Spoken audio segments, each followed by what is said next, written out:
안녕하세요. 김주갑의 경제부동산입니다. 구독, 알림 부탁드립니다. 실거주라도 지금 집을 사면 망합니다. 딱 2개월 뒤 이것 때문에 생지옥이 옵니다. 최근 몇 가지 아주 중요한 쟁점이 있습니다. 첫째, 둔촌주공과 다른 분양을 받아야 할까 말아야 할까. 둘째, 부동산 급락과 미분양 급증으로 가계부채와 건설사발 금융위기가 터지느냐 안 터지느냐. 셋째, 실거주 분양과 매입은 언제 무엇을 잡아야 좋으냐 하는 점입니다. 또한 금리가 많이 올라 은행에 돈을 넣으면 최대 49% 세금을 내야 합니다. 방송에서 최선의 선택을 하도록 도와드리겠습니다. 유료상담은 010-3999-8808 제가 직접 매도와 매수 타이밍, 입지 추천해 드립니다. 전화주세요. 실거주도 집 사지 마세요. 딱 2개월 뒤 정말로 생지옥이 됩니다. 여기 보시면 시계가 이미 아주 위험수위인 12시를 한참 지나고 있어요. 이제는 본격적으로 위기가 아주 시뻘겋죠. 여기 보면 아파트가 있고 시뻘건 위기. 여러분들이 이렇게 이 사람처럼 탈출하려고 노력을 해야겠네요. 자, 이제 먼저 첫 번째 소식은 집값 폭락의 속도 거의 금융위기 수준으로 좀 빠지고 있다. 오히려 더 그보다 거셉니다. 왜 이게 문제가 되냐면요, 그냥 정상적으로 경제 침체에서 끝나면 한 40-50% 그래도 40-50%까지 떨어질 것 같아요. 그런데 금융위기, 경제위기, 외환위기 뭐 부칙에 따라서 명칭이 달라지죠. 기준에 따라서. 근데 그런 것들이 터지게 되면요, 이제는 반토막은 기본일이고요. 60, 70, 80 어디까지 떨어질지, 특히 지방이 많이 빠질 것 같아요. 지방은 그동안에 많이 안 뛰었는데 이번엔 너무 많이 뛰어버렸거든요.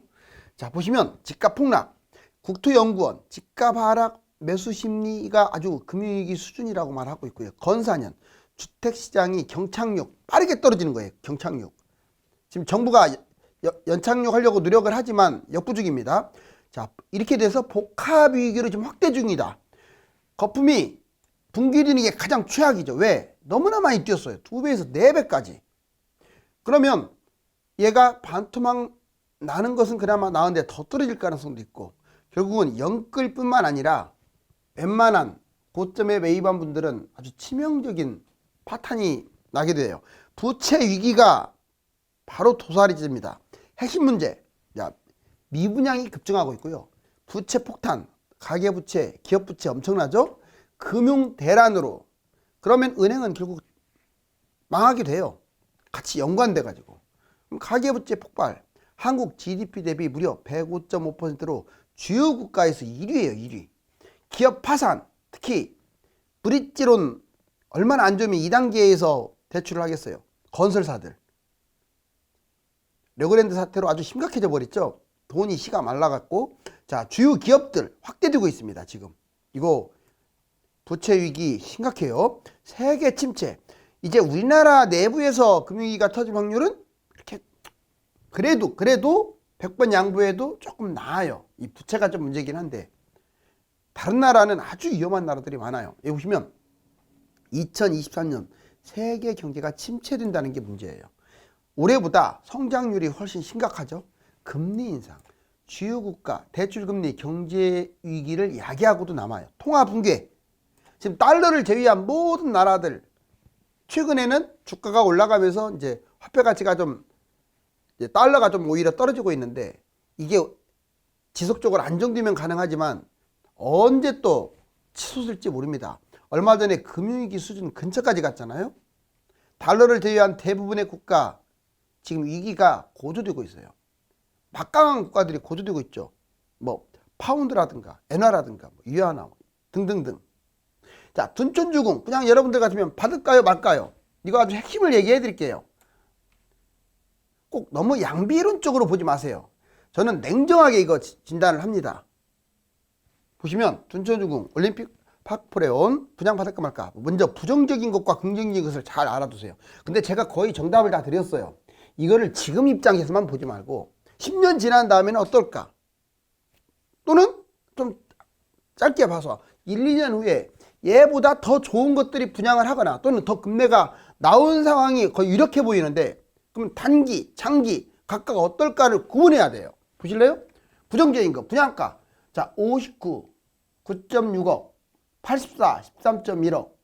솔직히 지금 급락 중인데 분양가가 싸다고 할 수는 없어요. 특히 30평대가 실망이에요. 이번에 잘못하면 대출도 안 나오게 생겼죠. 12억까지니까. 그런데 강남이 대충 84, 30평대, 34평이 대충 한 17억, 18억 정도로 예상이 된다면 둔촌주공이 2배 뛴다고 나중에 2배 진짜 간다고 하더라도 20억대가 될 것이고 강남은 40억대 아닙니까? 올라가면 당연히 이거 받지 누가 이걸 받겠어요. 그래서 부정적이라는 거예요. 얘들이 예전 꼭지 때 이렇게 분양을 했다면요 이거 그냥 경쟁률 치열했을 거예요. 경쟁률. 근데 지금은 조금 얘하고 비교했더니 안 좋다. 강남 분양하고. 두 번째 입주권 자체가 15억이야 얘나 토층계층인데 무슨 뭐 어떤 의미가 있겠어요. 자, 헬리오시티는 얘보다 더 입지는 좋죠. 자, 15억입니다. 그러면 뭐 그 차이 안 나잖아요. 그리고 얘는 아무 때나 잡아서 2년 앞으로는 보유만 해도 이제 비과세일 것 같은데 얘는 뭐 분양했다가 입주했다가 한참 걸리잖아요. 단점 또 더 보자고요. 일부 이웃집이 보여요. 그냥 복도식 형태로 돼 있다고 해서 비판. 이게 너무 구조가 안 좋다 이거죠. 대세 폭락. 지금 대세 폭락장인데 이 자체가 단점이라는 거예요. 꼭 둔촌주공 자체가 나빠서가 아니라. 그리고 얼마 전에 막 시끄러웠잖아요. 조합원들. 그것도 단점이고. 대출 84 타입 12억 초과해서 중도금 대출도 안 될 가능성이 높습니다. 현행으로는 안 돼요. 더 낮추지 않으면. 자, 긍정적인 요인도 알아두세요. 자꾸 욕만 하는데 여러분들 냉정해져야 돼요. 자, 보자고요. 제가 얼마나 접근을 객관적으로 하는지. 분양가 서울 뉴타운. 자, 뉴타운 있죠. 59 7억에서 9억이에요. 84 10억에서 12억이에요. 여러분들한테 한번 물어볼게요. 서울의 뉴타운 분양하는 곳들이 한 30군데 되는데 뉴타운이 낫습니까? 둔촌주공이 낫습니까? 나름이라고요? 90% 이상은 둔촌주공이 나아요. 얘들하고 차이 별로 안 나네. 이런 거 왜 받아요? 제가 예전에 뉴타운은 아주 최고라고 했죠. 물론 얘들도 더블 가요 나중에. 이거보다 좋다라는 게 지금 딜레마야. 딜레마. 뉴타운도 가격 이렇게밖에 분양할 수밖에 없어요. 두 번째 시세. 자, 입주권이 84 얼마까지 뛰었었냐면 24억까지 갔었어요. 입주권에 비한다면 지금 13억 싸 보이네요. 올림픽 선수촌은 송파에 있어서 조금 더 입지가 좋아요. 다만 얘가 대단지 새 아파트가 된다는 걸로 생각을 하고 그냥 비교하자고. 헌 아파트였던 올림픽 선수촌이 24억까지 갔었어요. 그런데 지금 얘하고 비교해 보세요. 얘 자체도 지금 24억까지 갔었잖아요. 거의 둘이 비슷하게 갔었는데 새 것이 되잖아요. 분양가 싸네요. 당연히 분양을 받아야겠네. 이거 보면. 장점 다음 상승장에 59는 21억 찍습니다. 84 그냥 얼마 전 고점만 찍어도 25억이에요. 제 말 맞죠? 새 것이기 때문에 더 갈 것 같아요. 27, 8억까지 갈 것 같아요. 결론적으로 2배 이상은 뛴다 이 말이죠. 자, 그리고 또 하나 신도시급 매모드 세대수가 많은 건 아주 좋은 거예요. 자, 뉴타운보다 훨씬 압도적으로 우위예요. 우위. 뭐 나한테 막 동대문 뉴타운 여기가 낫나 여기가 낫나 둔촌주공이 낫죠. 그 두 개를 비교한다면. 왜? 뉴타운도 금액이 비싸니까. 다만 제가 지금 둔촌주공을 홍보하는 거 아니에요. 오해하지 마세요. 문제가 있어요. 왜? 지금 폭락 중 여기 부정적인 상황에서 말했잖아요. 장기적으로는 좋은데 단기적으로는 이거 받을 바에는 조금 더 보태갖고 강남 받겠다. 이게 맞는 말이에요. 그리고 어떨 때 자 1, 2년 좀 더 빠져버리면 얘 분양받는 것보다 더 좋은 것을 금매를 잡을 수가 있다. 이것도 맞는 말이기 때문에 그래서 장기적으로 할 사람은 넣으세요. 그냥 장기적 막 6년 7년 8년 10년 내다볼 사람은 뭐 2회 먹으니까요. 그런데 더 좋은 걸 기회비용을 볼 사람들은 넣으면 안 돼요. 왜? 여기 보세요. 선택 받을 사람 장기적으로 2배 수익 서울 뉴타운 3기 신도시 얘들보다 금액 대비 그러니까 금액으로 따지면 수익률이 더 높다는 건 맞아요. 제 말이. 얘네들은 싸잖아요. 분양가. 그리고 뉴타운은 입지에 비해서 비싸요. 너무나. 자, 안 받을 사람들 그럼 받지 말아야 할 사람들은 폭락장에 강남 서초 얼마든지 분양 또는 미분양을 잡을 수도 있어요. 아까 15억에서 20억 사이 또는 금매. 얘들이 분명히 둔촌주공을 이깁니다.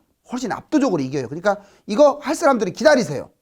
그리고 폭락장 마이너스로 빠질 수도 있어요. 누가? 둔촌주공 분양가 밑으로요. 왜? 앞으로 1, 2년 더 빠질 가능성이 크니까. 자, 그럼 제가 여러분들한테 선택을 이제 맡겼는데 이제 여러분들이 어떤 선택을 해도 이거 딱 보니까 되겠죠. 그럼 하라는 얘기야, 말아야 하는 얘기야. 아니 10년 내다보고 할 사람 하세요. 그런데 하지 말 사람은 강남으로 가고 싶은 사람이나 아니면 더 금매를 잡고 싶은 사람, 충분히 얘 밑으로 빠질 수 있으니까 단기적으로 뭔가 더 1, 2년 안에 뭔가 하겠다는 사람은 기다리세요. 이제 예금 많이 하면 세금 폭탄. 자, 4억 넣으면 세금이 무려 42%? 금융 종합과세 폭탄. 4억만 예금해도 종합과세. 금리 연 2% 기준이었는데 이제 5%로 올라왔잖아요. 그러는 바람에 종합과세 대상자가 20만이나 늘어났어요. 자, 예를 들면 금리가 연 2%일 때는 10억 예금하면 2천만 원이 넘었을 때 이제 대상이었는데, 근데 이번에는 5%로 올라오다 보니까 4억만 예금해도 종합과세 대상이 돼요. 경기 침체로 실질 임금은 계속 지금 하락하고 있죠. 자, 아무튼 여기 6억 예금, 이자 3천, 세금 726만이 붙네요. 6억을 예금하면 예를 들어서 이자 3천만 원 받잖아요. 그렇게 되면 세금이 726만 원. 엄청나죠? 여기 보시면 이제 이게 중요해요. 세율 15.45에서 49.5까지 내는 사람들도 있어요. 뭐냐? 자, 먼저 금융종합과세 이걸 좀 알아야 돼요. 개인별로 금융소득이 있을 거 아니에요. 자, 여기에 연 2천만 원 초과 다른 소득을 합산하여 누진세를 적용합니다. 이제 금융소득 2천만 원이 있어요, 연. 근데 다른 이제 월급이 있을 거 아닙니까? 연봉이 있고. 그 소득하고 합산해서 만약 2천만 원이 넘어버리면 누진세 때려버린다는 거예요. 여기 보시면 2천만 원 이하 세금 15.4%. 그런데 그 초과분에 대해서 뭐 2천만 원까지는 안 받는다고 하더라도 3천만 원이면 1천만 원 초과분에 대해서 얘하고 소득 있죠. 소득 보고 적게는 6.6, 여러분들 세금이 많게는 49.5까지 때려요. 여러분들이 그동안에는 저금리 2%밖에 안 됐기 때문에 이걸 체감적으로 못 느꼈어요. 10억씩 저금하는 사람이 누가 있겠어요. 근데 4억씩 저금하는 사람들은 이제 흔합니다. 왜? 지금 집을 잡으려고 대기하는 사람들은, 일반인들은 다 현금 부여한 사람들은, 월세 사는 사람들은 다 4억씩 저금했잖아요.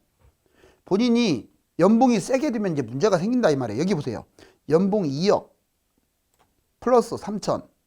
그러면 1천만 원, 아까 2천만 원이 넘었잖아요. 그럼 1천만 원에 대해서 41.8% 세금이 붙어요.